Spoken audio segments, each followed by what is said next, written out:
So hey everyone, welcome back to pictures. तो आज का वीडियो आप सभी की डिमांड पे ही आ रहा है। तो आज मैं आपको बताऊंगी कि नर्सिंग एंट्रेंस के लिए कैसे आप प्रिपरेशन कर सकते हैं इफेक्टिवली, प्लस कौन कौन से बुक्स है जो आपको पढ़नी चाहिए एंट्रेंस लेवल पे। वो बुक्स सफिशिएंट है एंड इसके अलावा आपको कुछ भी एक्स्ट्रा कोई बुक आपको नहीं लेनी है। बट ये जो भी मैं आपको बताऊंगी वो काफ़ी बेसिक्स है और इन्हीं बेसिक्स पे ही आपको फोकस करना है। सो स्टार्ट करते हैं, बट उससे पहले आप चैनल को सब्सक्राइब करके नोटिफिकेशन ऑन कर सकते हैं, क्योंकि इस चैनल पे करंट रिलेटेड वीडियोस आते हैं। रोड मैप से रिलेटेड आपको किसी पर्टिकुलर डिपार्टमेंट में जाना है या कोई पर्टिकुलर पोस्ट की प्रिपरेशन करनी है तो उसके लिए क्या क्या चीज़ें रिक्वायर्ड है और कैसे आप बन सकते हैं, तो ये सारी चीज़ें। ओके, सबसे पहले मैं आपको बुक्स बता देती हूँ। अगर आप नर्सिंग पैरामेडिकल एंट्रेंस की प्रिपरेशन कर रहे हैं, कई सारे एंट्रेंस एग्जाम्स है, जैसे नीट के अलावा आपका एम्स का खुद का एंट्रेंस होता है, RUHS के, GMU और भी कई सारे। सो सभी में फिजिक्स, केमिस्ट्री, बायो, ये 3 सब्जेक्ट कॉमन होते हैं, राइट। कुछ एंट्रेंस में आपका GK भी होता है, इंग्लिश भी होता है। तो GK के लिए सबसे पहले मैं आपको बता देती हूँ, एक बुक है लूसेंट की। लूसेंट आपको हिंदी में भी और इंग्लिश में भी मिल जाएगा, तो जो भी लैंग्वेज आप प्रेफर करना चाहो ले सकते हो। लूसेंट बुक एक बुक आपके लिए सफिशिएंट है नेशनल, स्टेट या फिर यूनिवर्सिटी लेवल के एंट्रेंस एग्जामिनेशन को क्लियर करने के लिए। एंड इवन आप इस बुक को भी पूरा नहीं पढ़ पाओगे क्योंकि इतना टाइम आपके पास नहीं रहेगा।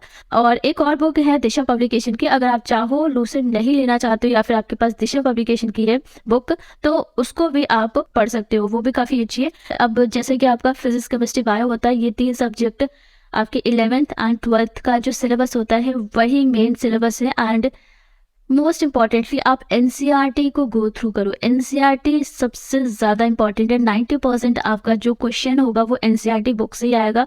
एंड अगर कोई particular section like physics, chemistry, bio में से 2-3 क्वेश्चन मैक्स टू मैक्स हो सकते हैं जो आउट ऑफ NCERT आए।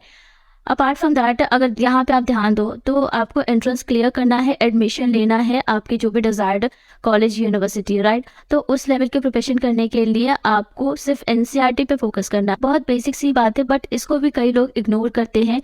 आपने सिलेबस कंप्लीट किया है या नहीं किया है वो इतना मैटर नहीं करेगा जितना आपकी प्रैक्टिस मैटर करेगी। आपने जितने भी चैप्टर्स किए हैं उन पर्टिकुलर चैप्टर्स का अगर आपने प्रैक्टिस नहीं किया है, आपने क्वेश्चन सॉल्व नहीं किया, आपने MCQs नहीं लगाए, जैसे आपको मॉक टेस्ट वगैरह होता है, सैम्पल पेपर्स या प्रीवियस ईयर के जो पेपर्स होते हैं उन सबको आपने सॉल्व नहीं किया है, तब तक आपका जो मार्क्स है वो कहीं ना कहीं कम आने के चांसेस है, भले ही आपने सिलेबस कंप्लीट कर लिया। एक पॉइंट पे ऐसा हो जाता है जब ऑप्शंस में बहुत ज़्यादा सिमिलर देखने को मिल जाता है एंड वहाँ पे आइडेंटिफाई करना मुश्किल होगा। So first of all concentrate on your NCERT books. Once you are done with the NCERT, start with the reference books. And उसमें भी आपको थ्योरी पोर्शन पे ध्यान नहीं दिया। Do not waste your time on theory.